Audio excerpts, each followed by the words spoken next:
day-to-day basis, to direct pharmacists to the supports that are available, to explain the role of the IIOP and CPD, I suppose to help the IIOP by providing insights and feedback anonymously to things like this webinar and feedback on things that are happening, and facilitate information sessions on CPD like this one, or practice review, or other sessions that are available on the website. So I suppose by the end of this evening, that's not moving forward for me now, hang on one second. Yeah, we hope that you'll understand the 2023-2024 ePortfolio review standards and how to self-assess against them, be familiar with the timeframe and the key dates that you need, and maybe have some key dates to save on your calendar for reminders, to know exactly where to find supports, and there's loads of support on the IIOP website, but to know where to actually find it and get the opportunity to ask any questions you want. I suppose what won't be covered tonight is the legislative requirement of CPD, or the structure of the IIOP, how to create a CPD cycle or practice review process. There are other webinars available on the IIOP website, and we can direct you to any of those if you need them, if that's what you're looking for. Tonight is very much just about being a submission for ePortfolio review and for the current year, so 2023-2024. So I suppose, what is ePortfolio review? So the CPD legislation was published in early 2016, and the first ePortfolio review was undertaken in 2016-2017. The PSI is responsible for the selection process, and all pharmacists 3 or more years qualified can be expected to be called once every 5 years. It's a peer-led review, and the pharmacists agreed the standards for the review. I suppose it's a way in for the PSI to look at how appropriately pharmacists are engaging with CPD, and you're required to submit just an extract of your portfolio for review. And by peer-led, it means it's operated with the input from the profession, pharmacists representing different ranges of practice areas, and one group of pharmacists would agree the standards for review and that they feel are fair and achievable. And as I said, now we're in the second wave. I think everybody will have a colleague or a friend or somebody who's been through it, so there's kind of more support out there, and we're more familiar with the process now. I just want to go through now the timelines and how long it takes for ePortfolio review. So back in August, I think it was around the 9th of August, you would have got an email from the PSI to say you were selected for ePortfolio review for the current year. So about 20% of the registrar would have got that email in August, and then there's a period of time, as you can see there, for extenuating circumstances or mitigating circumstances to the PSI for that review. And then in early October, the PSI will notify the IIOP of those who have been called for ePortfolio review for this year. And then around the end of October, 25th of October, you will get an email from the IIOP that will tell you that you have been called and give you all the details and all the timelines. So it's really important to make sure you have your correct email registered with the IIOP, and then also to make sure that your IIOP emails are going into your inbox and they're not going into junk and they're not getting lost. And like I was saying about reminders, that's a date maybe to put in as a reminder to look out for an email coming from the IIOP around that date. And then the other key date that I would be putting in my diary is the submission window will open on the 8th of January. So you can, up to the 8th of January, you have time to look at your cycles, work with them and kind of say which ones are available, you know, which ones am I thinking about submitting, which ones I'm not. But come the 8th of January, the submission window will open, and it will open for 3 weeks only till the 28th of January. You will get an email on the 8th of January to tell you that it's open, and you will get no reminder. So it's really important then to remember those dates, the 8th of January up to the 28th of January, to submit it. And that submission closes on that Sunday evening at midnight. So if you miss that date, you've missed the date. So it's really important that you submit by that date. Then what happens is there's a second submission window in March. So in between January and March, if you've submitted and any of your review doesn't meet the standards, you will get some feedback and some time to adjust that and resubmit in March. And then during April, there is the quality assurance will happen with external examiners on what has been submitted, and all the submissions will be reviewed. And then in early May, you will get an outcome of your review. And so it does seem like a really long process, I suppose, from August to May, but that's, I suppose, to give time for everything to be done correctly and fairly. But those key dates for you are the 25th of October, that 8th of January to the 28th of January, and then you will find out the result in May time. I suppose when you're selected for review, when you log into your IIOP website, there will be a change on your ePortfolio dashboard.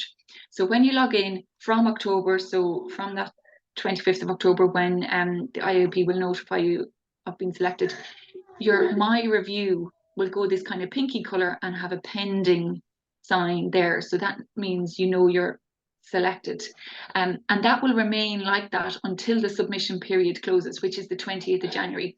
So during that time, even if you submit, and later on I'll tell you, there are different ways you know that your submission has been successful, but nothing will happen to this My Review. Some people think, oh my God, you know, I've submitted and that still says pending. Has something gone wrong? So don't worry about that. There's other ways to find out you've submitted, but that will remain exactly the same with the pending until the 28th of January. And then once the 28th of January, until the review process is completed in May, it will turn to active. So that means that your submission is under active review. So that's two ways to know, but don't panic if the pending doesn't change when you submit. And then I suppose, what are the possible outcomes of ePortfolio review? So I suppose the first one is that the standard is met and you'll be issued with an ePortfolio review certificate. The other one is standard not met year one. So if at the end of the review you have not met the criteria, the IIOP will contact you to give you support and to help with giving you the opportunity to participate again the following year in year two. And if in year two, the other one is standard not met year two, if a pharmacist does not meet the review standards in year two, then the IIOP has a statutory obligation to inform the PSI. And then the non-engagement is, so in the event of a pharmacist not engaging in the process at all and does not submit an ePortfolio review, well, the IOP in that case has a statutory obligation to inform the PSI, and it's out of the hands, I suppose, of the IOP at that point. So again, that's where I would say to make sure in terms of junk mail and email addresses that those emails are going into your inbox. And I suppose now that we're so far along in the process, we have a lot of results. So to just show you and maybe give you some confidence in the past why the results have been overwhelmingly standard met. And I think that should give you some reassurance, or you know, that it's a process that people are engaging with very well and that's working very well for most pharmacists. I suppose now to get into the nitty gritty, as it were, how does the ePortfolio review system work?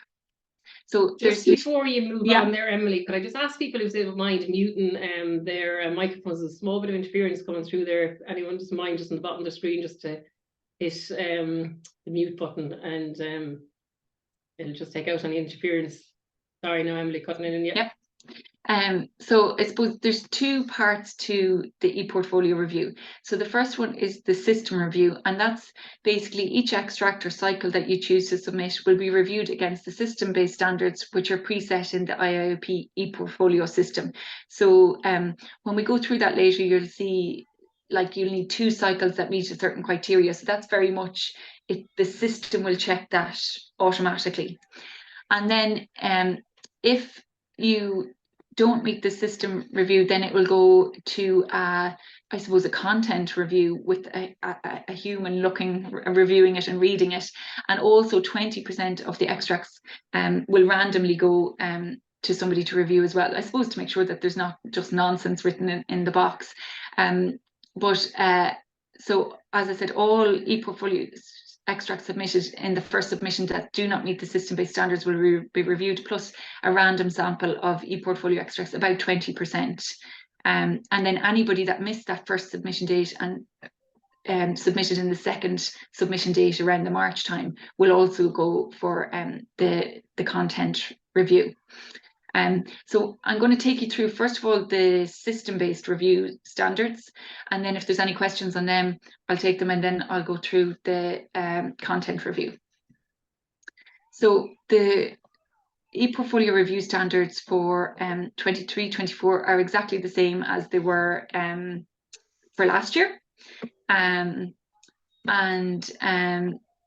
So to meet the review standards, if you have 6 cycles, that will meet the review standards.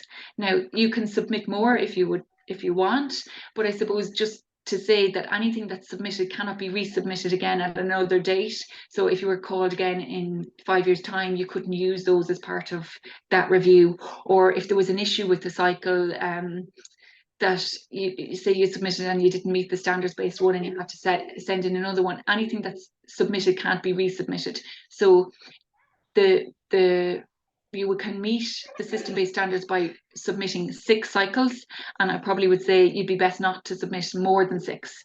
You obviously can if you want, but you will meet the standard cycles with 6 cycles.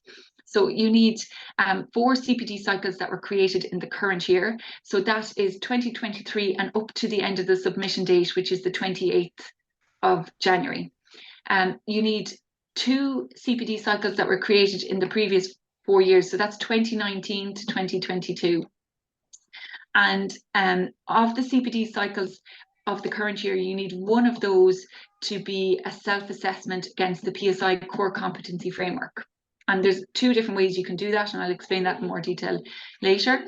You need CPD cycles that started at the self-appraisal stage. You need 2 of those. Different ways in which you have identified your learning needs, 2 cycles and that. And again, with all of these, this is across your 6 cycles. So it's not that in each cycle you have to have 2 different learning needs. It's across the 6 cycles, 2 different learning needs need to be identified. Different learning resources types that you've used at the action stage 3, different practice impact types that you have identified 2, and different core competency framework domains that you have addressed 2. So again, across the whole 6 cycles, not in each individual cycle. So that's actually, sorry, that's a better slide for you to actually have read them. Sorry, I didn't realize I had the 2 standards on both. So on this slide here, just to explain, the top of it is the system-based standards, and then the bottom bit is the a really important thing to look at on the IIOP website, because that basically, that 1 pager is everything you need to know for what to submit. And then breaking that down further, the top part of it is your system-based standards that I read out, and the bottom part of it is your content review-based standards. I'm going to now log into each individual one. So I'm going to click out of this and bring you onto my actual, my actual IIOP.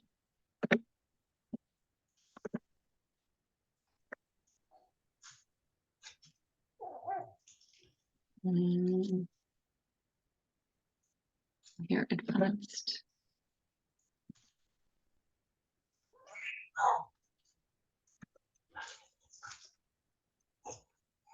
Here we go. So is that showing you my IIOP? Is that working for me, Marie? Yep, you have it. Yeah, Brilliant, perfect. So when you log into your IIOP, your own page, you go in and you'll hit your My ePortfolio review, so that icon up there, and then under it you have ePortfolio, manage cycles, your CSAT, my progress, my review. There, that's the one, my review, that we were saying that'll change the pink colour and have pending on it from October till the 28th of January, and then will turn to active from 28th of January to May. And then here, this last one, you've got support resources, and there's so many support resources. So when you come to actually do the submission in January and you're thinking, Jesus, what did she say back in September? I can barely remember.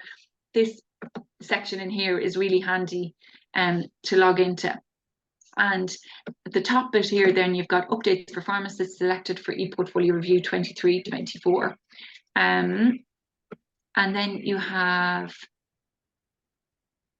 review standards and timeline, like how, so there's loads there, you can see that, sorry.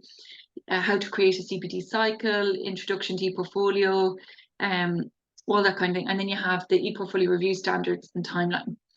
And then you have, like, depending on what you prefer to use, there's a PDF that you could print out, and you've got an interactive guide.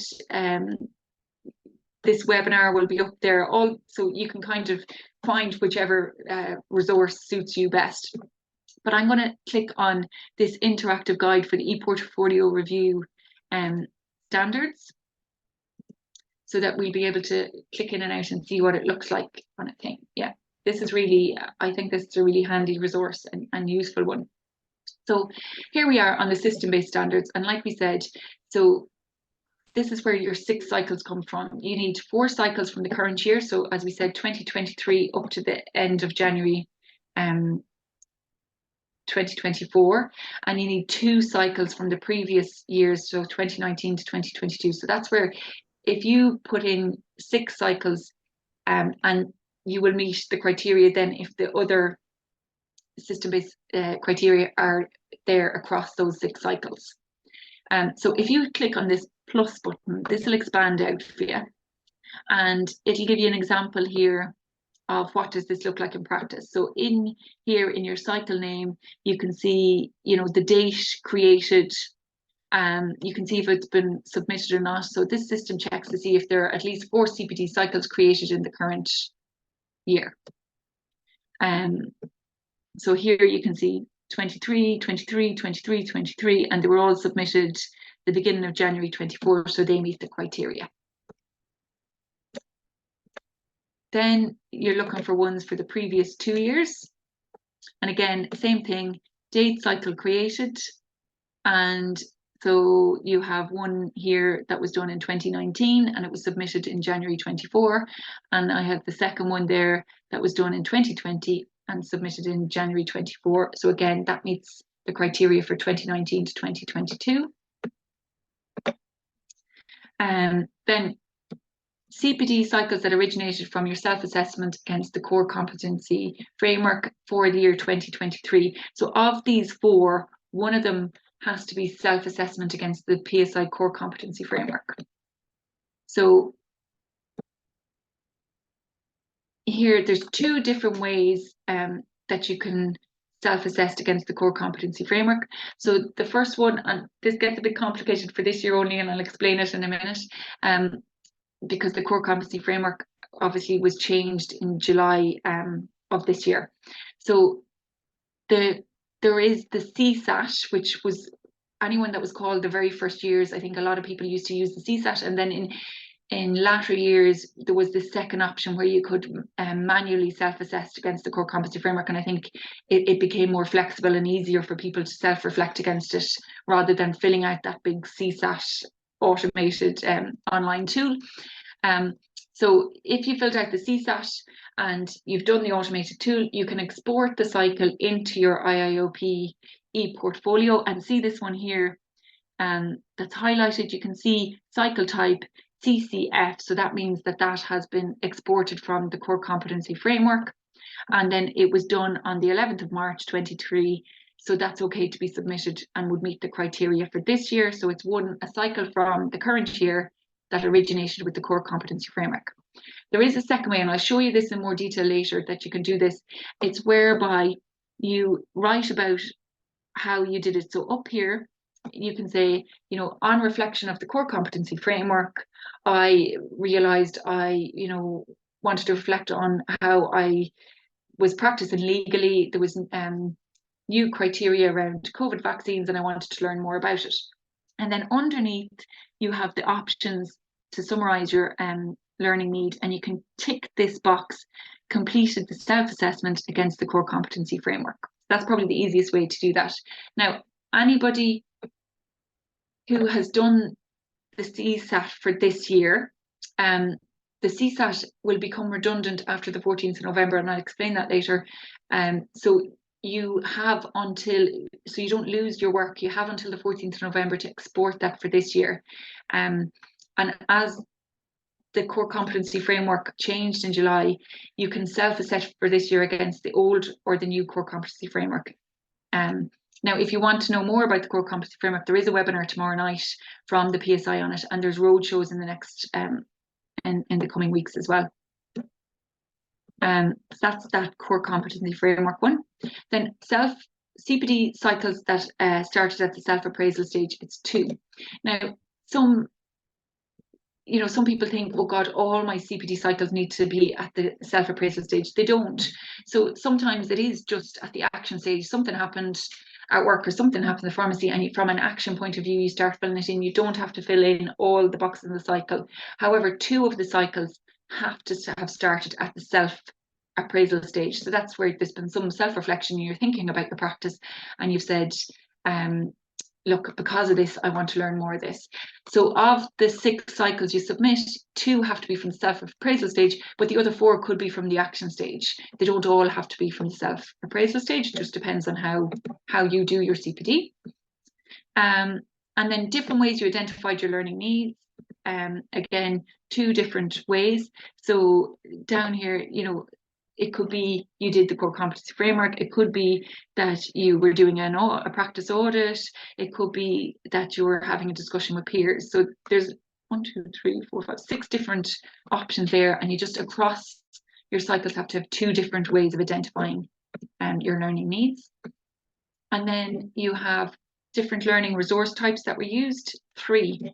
So again, what does this look like in practice? If we look down here, you'll see what types of learning resources have you used. So it could be a live education program, it could be an online or a print thing, it could be attending a meeting, it could be a consultation with an expert, it could be a discussion with a colleague.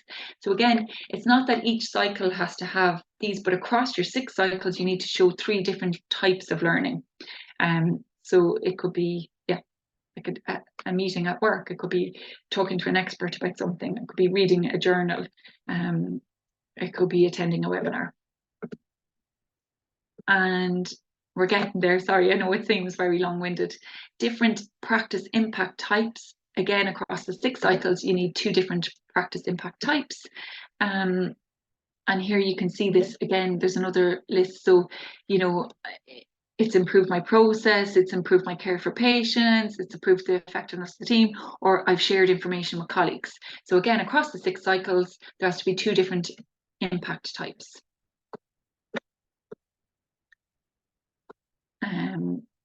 And then the last one is the core competency framework domains.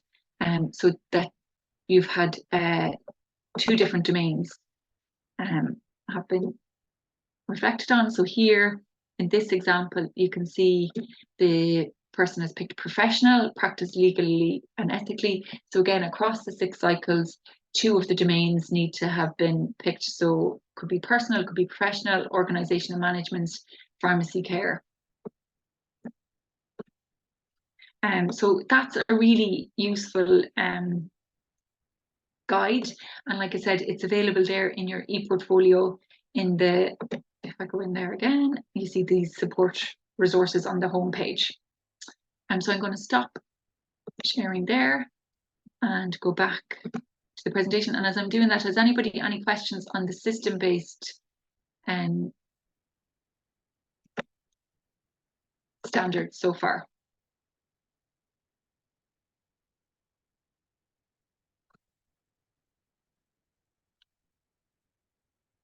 Actually can't see the chat box, Marie, so if there is, I'm just watching it there. No, nothing has come in, Emily, so all looks good. I can't hear. Oh, you want to try and log out and back in again, Brian? Maybe sometimes that does happen. Can you hear me there, Emily? Yeah, I can hear you. Regina's asking, can you meet all the standards on one submission? You can't, because you need 6 to meet the minimum, because you need 4 from the current year and you need 2 from the previous 4 years. So you need 6 to meet the minimum requirements. But of those 6, one of them could actually possibly meet all the criteria of one. You probably need 2, because you need 2 of the self-appraisal. So yeah, within, the further details within 2 of them, you could probably meet them, but you need 6 to meet the minimum requirements. And there's just another question there, Emily. Can this actual webinar be used as a submission? Yes, that's a really, yeah, I think that would be a great one to use straight away. If you're, and you could do it straight away, or as we're going through it, you could be putting it up. Pat is asking, can you meeting two domains also meet two self-appraisal?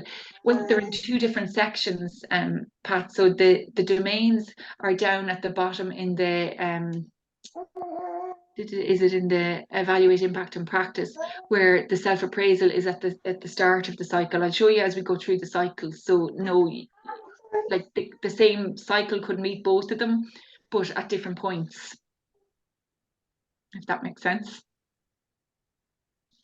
Yeah, that's perfect, Emily. And just before we start back again, if everyone wants to just check that they are muted there, it just kind of blocks out any kind of cross noise that comes across. Yeah, there's nothing else there in the chat box, so you're all good to go, Emily. Keep going on. So this is what I was saying to you about the CSAT, just to be sure. So the CSAT tool was developed for the original core competency framework. So the core competency framework was updated and published by the PSI in July 2023, and that was to replace the 2013 core competency framework. So going forward, it'll be the revised core competency framework that pharmacists will be using to self-assess against. But any cycles created prior to July 2023, of course, will be against the old 2013 core competency framework. And there's no need to redo these cycles or to self-assess again against the new core competency framework. If you've already done it this year, that stands and that's acceptable to meet this requirement. But the CSAT was developed for the original core competency framework, and I suppose from feedback from pharmacists and people who've gone through this in the past, the IAP are getting rid of that CSAT tool, so there will no longer be that function to go in and do that online sort of tool to reflect against the core competency framework, and the only option in the future will be to do it manually against the core competency framework and to tick the box, which has been one of the options available for the last few years. So anybody who has done a CSAT this year, so from January this year, if you haven't already exported it into your ePortfolio review, you need to do that before the 14th of November, or you will lose any work that was there. And when we send out these slides, there is a link there, and you can click on to a how-to guide from the IOP website and how to do that if you have any difficulty with it. But most people have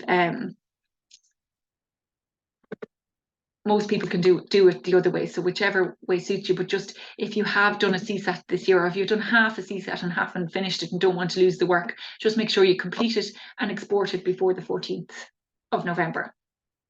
Is that okay?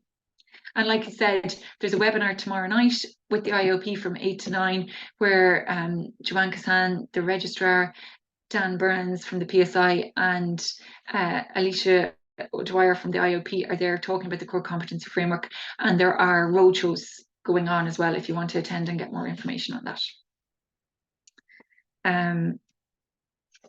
Okay, here we go. So how do you know what cycles to submit? Well, there is an online tool called the Ready Reckoner. The unfortunate news is it doesn't become available until the submission window opens on the 8th of January. So you can kind of be getting your cycles ready and doing things now, but once that opens on the 8th of January, you can actually submit them through this Ready Reckoner, and it will tell you if you've met, there's a traffic light system, and it'll tell you if you've met the system-based standards and for each cycle. So it can kind of give you a quick review of, oh, I might look at that one again, or that one doesn't really work well, I need to add a different cycle in to meet the system-based standards. So I'll bring you through that now. So this is your dashboard during submission. Now, this is also really important. In here, you've got your, you've these tabs up at the top: open cycles, completed cycles, abandoned cycles, completed cycles. So when you're going to be submitting, it's in your completed cycles that you'll be doing everything. And in here, you will have a tick box to be able to submit it. And you can here see the date that they were created and the date it was closed. Now, after this, you may want to reopen some of those cycles to, just look at the language you put in, or maybe from a data protection, you've mentioned a colleague's name or something and you want to delete that. So you can do that, but then they'll go back into open cycles. So you need to close them again for them to go back into completed cycles for you to use your Ready Reckoner and to do the submission. So sometimes you can also panic going, oh my God, I'm after losing a cycle, but actually it's just in open and you need to move it into completed. And here it's like we said, you will see when they're submitted. So if I want to submit to check for readiness, I'm going to tick these 5 cycles that I'm going to submit. And then down here at the bottom, you see I've that green button for submit for review. But before I submit for review, I'm going to hit this one over here on the right, which is the check readiness, which will appear, both these buttons will appear from the 8th of January to the 20th of January on your completed cycles page.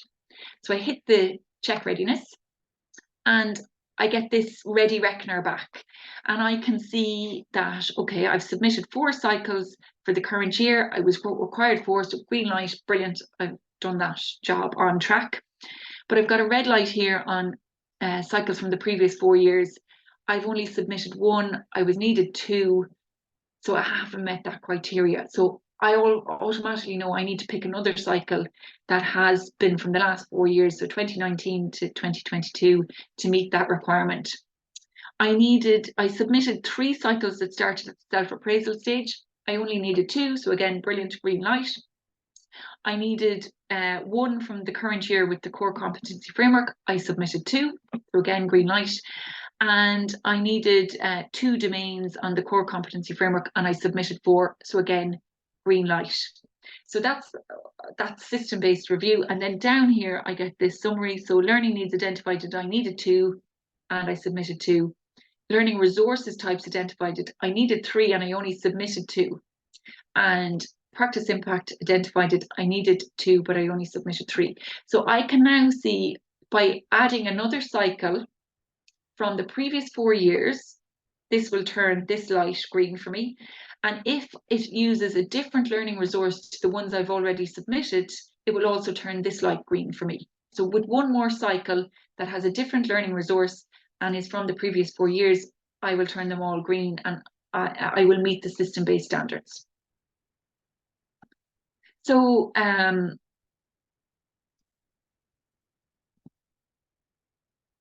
then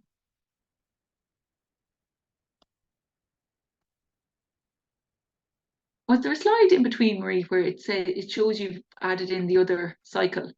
Yeah. Anyway, it seems to have disappeared. But if I pick another cycle and put it in, so I have the 2 and I have the 3, it turns all green, and I can see my progress is on track, if that makes sense.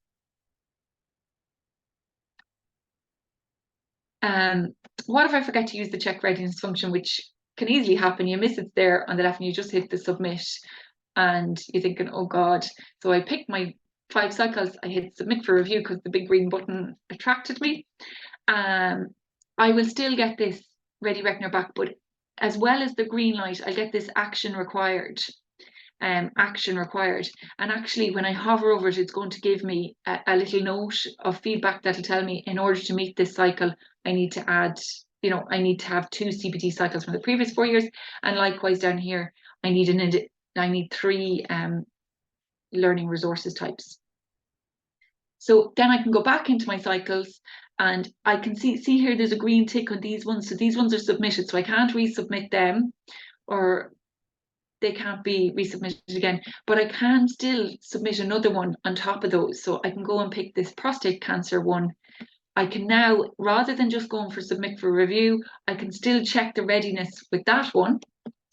And when I check the readiness, it's all green lights. So then I can go and submit it. And when I submit it, then I've action required, none. So like I said, the Ready Reckoner is available during the submission period, and it's only available in the completed cycle section of your ePortfolio. What I would say to you is as well, don't tinker around too much with them. So if you check your readiness and if you get all green lights and you've looked at your content and what you've written and you're happy with, you've answered all the questions, submit them, because the worst thing to happen is have them sitting there with all green lights and you've checked your readiness and then you actually like completely forget about it and don't submit them by the 28th. So if everything's going well for you and you're happy with the content of the cycles and they have met all the standards, don't be hanging around waiting for perfection or something. Just submit them and get them done. So, you know, pick a day within that time frame of the 8th to 28th and just do your Ready Reckoner, get it sorted and submit there and then as well. Don't be hanging on waiting for the last minute or the last day on, you know, midnight on the 28th to put it in. When they're ready, just get rid of them and gone. Just on there, Emily, just before we go on to the questions, there's a few little questions there in the chat box that I might just pull up. So it's just saying, will using the old CSAT affect the actual result? No. So the new CSAT, the new CSAT is pretty similar to the old CSAT, is what I would say. The old one had 5 domains, the new one has 6. It's kind of, the language is probably simpler than the old one, and the behaviors that are listed in the new one are indicative behaviors rather than actual behaviors in the old one. So it's more kind of to allow for more self-reflection and kind of to allow for the different areas of practice that people could say, well, look, these are the behaviors I feel are indicative of that domain rather than actual specific behaviors. But it shouldn't make, there's not a major difference between them, I would say. But again, you can go on the webinar tomorrow night if you would like to get more information on it. Yeah, absolutely. I mean, there's not going to be a huge difference between the two. There's another one there. If I created and started a cycle but didn't finish out the cycle in that year, does that still count for that particular year? Yeah, I think that's actually one of the questions I'm going to go through now. So it's not the date that the cycle was closed, it's the date that the cycle was started. So if, like, I think we all do that. Like I would sometimes, you know, you go on a course and you just put it in like nearly like a reminder. You open the cycle, reminder, I did this, but you may not fill in the details, or you may not get to actually, you know, write it in a way that will be okay for somebody else to read. So you can go back in and edit that and then close it off whenever you want. And like I said, most people will probably open all their cycles before they submit them, just to make sure, like we said, from a data protection, that, you know, there's no colleagues or patients' names mentioned in them, or that maybe you wrote it at the time not thinking of it being submitted and actually it mightn't meet the content review because you haven't answered the question you were asked. You were maybe putting in your learnings from a course rather than answering the question that's been asked. That's great, Emily. And then I think you're going to cover it here anyway as well, but does the cycle type CCF start at self-appraisal? I actually think it does, yeah. Yeah, it does, because yeah, it does, yeah. That's where you're starting your core competency framework, yourself reflecting against the core competency framework. And Regina's just asking there, will it be recorded? So tonight's is actually being recorded, and will the course tomorrow night be recorded? I think all those webinars, they all are, yeah. And actually the IOP on another site, if you haven't been on there recently, they do have had a kind of a webinar series on a Wednesday night. There is some really good information on them back along, and even you could base cycles and stuff on them. There's some really good learning webinars on the IOP website back kind of since COVID. They were really good at doing kind of ones on a Wednesday evening. So there's plenty of recordings on there, and you say all the recordings of these are on there as well. Yeah, brilliant. So, thanks, Marie. Okay, keep going. Yeah, go first. Okay, right. So how do I know my cycles have been submitted? Right, so there's 4 ways to identify if they've been submitted. So the first one is cycle submitted for review. The second one, you're going to get an email to your IIP notification. The third one, like we said, we saw this already over on the right hand side of the column. You'll see the submitted date. That question that was there before, you see in these, you can see the created date. So 2019, there were actually 4 of them, 2019, and one is 2015. But you see the date was closed was all actually the same date in 2019. So it's not the close date that matters, it's the creation date. Sorry, now diverging there, but the green tick shows you. And then the 4th way is this Ready Reckoner that you get back, that you can see your cycles have been submitted. How can you meet the core competency framework? So like we said, you can select the tick completed self-assessment against the core competency framework checkbox. But if you do that, it's really important to ensure that you also describe in the self-appraisal stage how you identified this learning or development need. So just ticking the box is not enough. You also need to write, on reflection against the core competency framework, I identified this need. So really important you do both. And then in the self-appraisal stage, you can also take the core competency framework domains and competencies relevant to the cycle. And then, like we said, if you have done the CSAT way, you have until the 14th of November to extract that into your cycles. Or if you've half done one, you have, you need to complete that now, and that will be retired. This will be the last year that the CSAT will be available. Okay, so here's the example of that. So the little tick, I've completed self-assessment against the core competency framework, and up here, how have you identified learning needs against this cycle? As part of my CPD, I reviewed the core competency framework for pharmacists to identify competencies which were applicable to my current role and I wanted to develop. The Falsified Medicines Directive was recently introduced and I need to understand this in my current role. This relates to the CCF domain, supply of medicines, manages the medicine supply chain. I decided to do some learning on this topic, which again is probably a topic nearly all of us have done in the last few years. And then on the CCF domains and competencies, I'm ticking pharmacy care manages the medicine supply chain.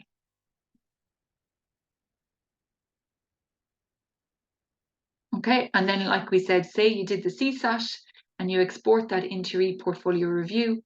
You see here, they have this little grey bubble beside them saying CCF, and they start at self appraisal stage. So I know they are cycles that have come from the core competency, my reflection on the core competency framework.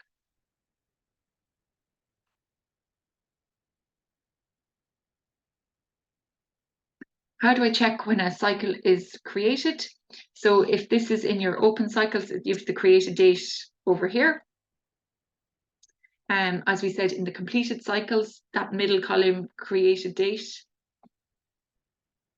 is there. How do I record a CPD cycle retrospectively? So say you've attended a webinar and you just never got to write it up, or you take notes in a different way, and you just haven't had time to put it on the system.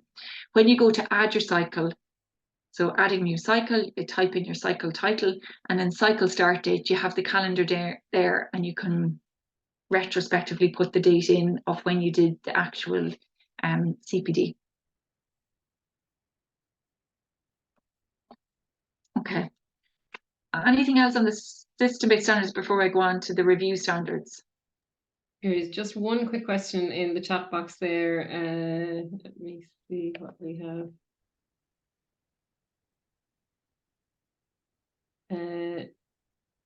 No, actually, it's okay. Sorry, I'm going to thought there was one there, but no, it's perfect. Okay. So the review standards, so like we said, anyone who submits in that first submission period that doesn't meet the system-based standards will automatically go for the review standards. And then a random sample, about 20% of those that were submitted would also go for the review standard. And anybody who submits in the second submission period in March goes forward for that as well. And you'll never actually know if you've been submitted for the review part. You'll just get your outcome in May. But what are the reviewers looking at?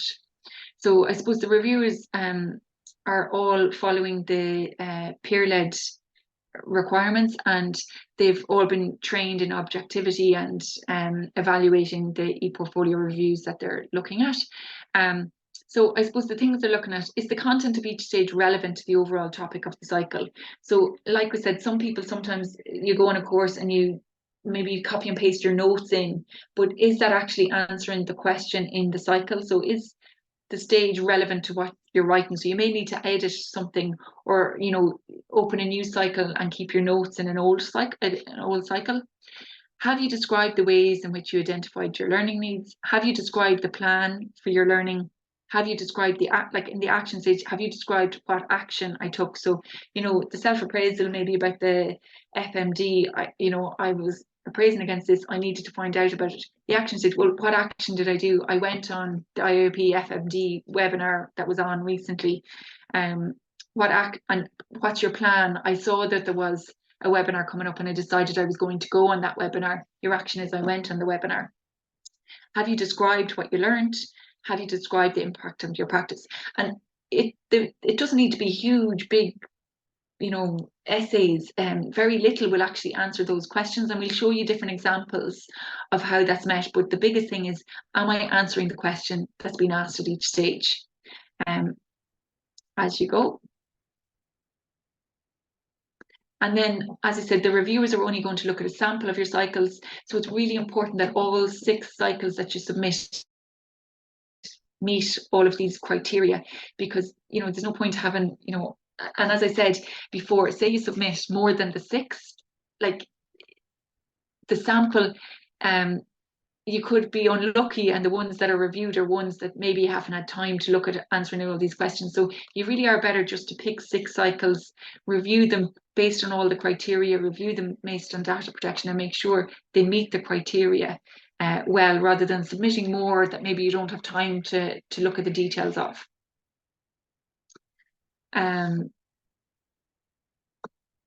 So how can I self-assess against the review standards? So in the self-appraisal stage, reflect and record on how you identified your learning needs. So somebody said in the chat box, could you use tonight? So it's like, I got the email in August from the PSI to say I've been selected for ePortfolio review. I reflected on my practice and realized that, it's been over 5 years since I did it, and I was a bit rusty on what was done, and I thought maybe I'd do something about it. So reflect on how you plan to address that. Well, I then saw that there was a webinar coming up on the IAOP website, and I planned to go and attend that webinar. What action did you take? I attended the webinar. I got to ask some questions. I got to find out where the resources were.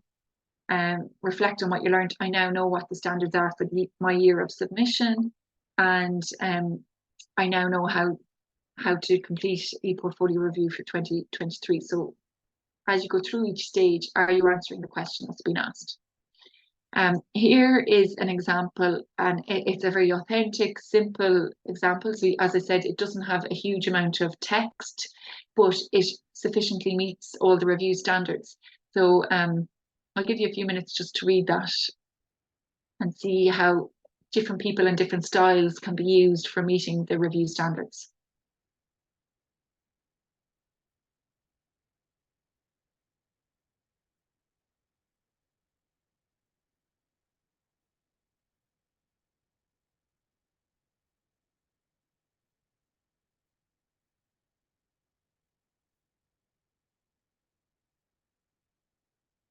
I suppose I think what's interesting here is this person uses bullet points, so it's nice and simple, straightforward communication style. And then as you come down the bottom, evaluate the impact of practice. I'm able to provide patients and local prescribers with current and up-to-date information. I'm also being able to update, process and store and train all our staff. I would like to know more about health mail. I think I'm going to get in touch with a colleague who's used it before to discuss. So very simple, but totally meets all the review standards. Here's a different example. It's paragraphs, it's not using bullet points. And you'll also see it's not a clinical based CPD. So obviously CPD has to be relevant to your area of practice and your role. So you can use non-clinical scenarios. It's things that you're using and that are having impact on your practice every day. Again, I'll give you another few minutes to read that one.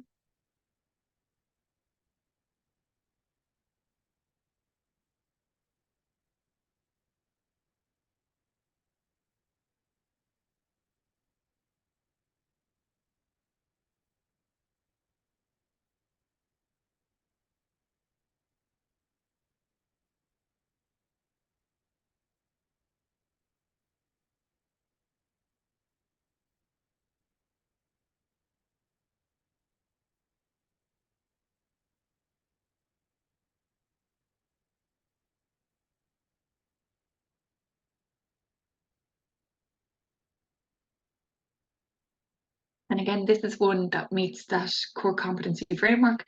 And again, whether it's done through the exporting or the manual self-assessment, in the self-appraisal stage, you need to comment on that, you know, I completed a self-assessment against the core competency framework. And one competency that stood out to me was organisation and management. I feel like I'm constantly chasing deadlines. I don't feel like I can finish any one task without being pulled in different directions.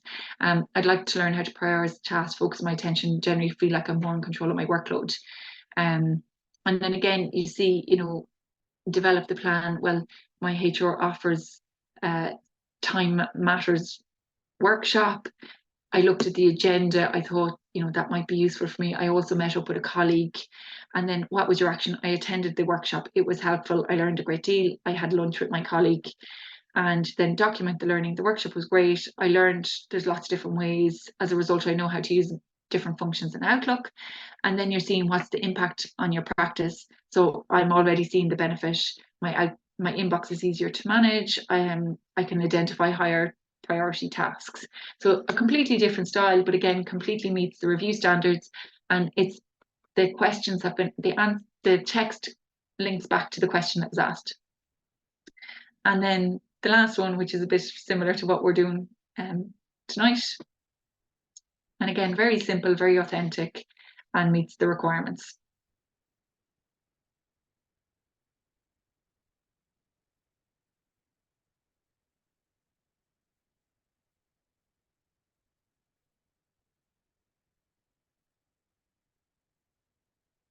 So different styles, and you know, we all have our own ways of doing our CPD and our own ways, our styles and ways of practicing. So use your own style and be comfortable with it, and know that you can meet the review standards in your own way. And that you don't need reams and reams of text, and you don't need reams of learnings. How do I know if I'm selected for peer review? Well, as we said, reviewers will undertake a review of the portion of the ePortfolio extract submitted. So it'll be everyone who hasn't met the system-based standards at the beginning, and then that random sample. You won't actually know if you've been for review. You will just get your outcome in May. You only receive feedback if your extract does not meet the review standards, and that's a very basic feedback that you'll get in that window, January to March. Very similar to what we saw in the Ready Reckoner, as in, like, you're missing a cycle from the previous 4 years, or a very basic feedback. But if you've missed that standard, you are definitely going to be reviewed. Otherwise, you won't know you've been reviewed at all. Okay, on that, the review and a note on data protection. If you want, you know, if you don't want to be identified to the reviewer, you take out any name. You know, some people put certificates and different things up. If you don't want anybody to know who you are and you want to remain anonymous in it, make sure your name or certificates or anything like that are not available on it. If you don't mind somebody knowing whose submission it is, that's no problem at all.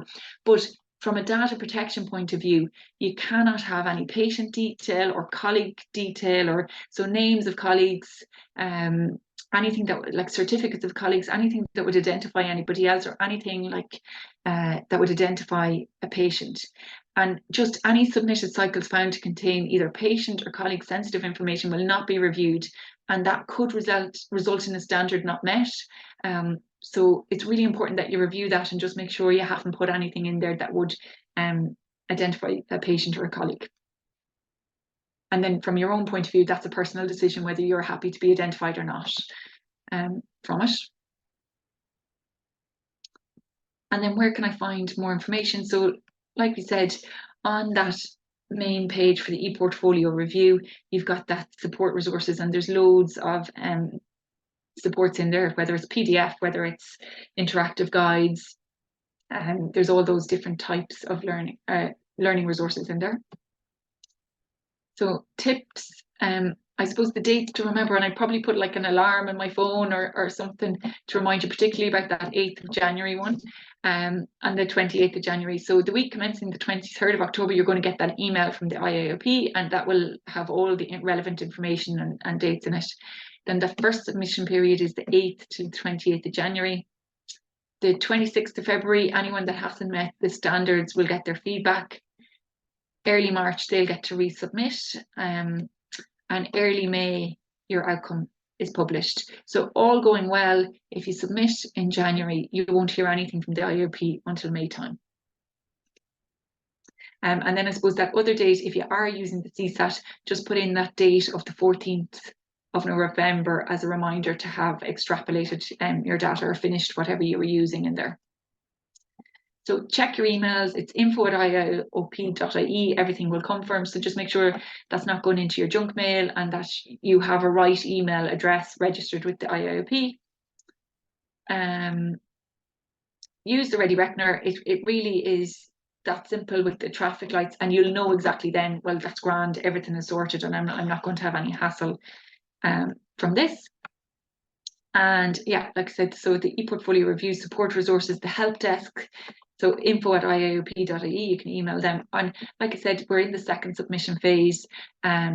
Most colleagues have submitted once in the last 5 years. I know there's some of the new graduates that haven't on the webinar tonight, but that means most people are working with or have friends who have already submitted. So just ask somebody for advice or for help if you need. And that's it. Over to the questions. I don't know, where do you want to stop the recording so that? Yeah, absolutely.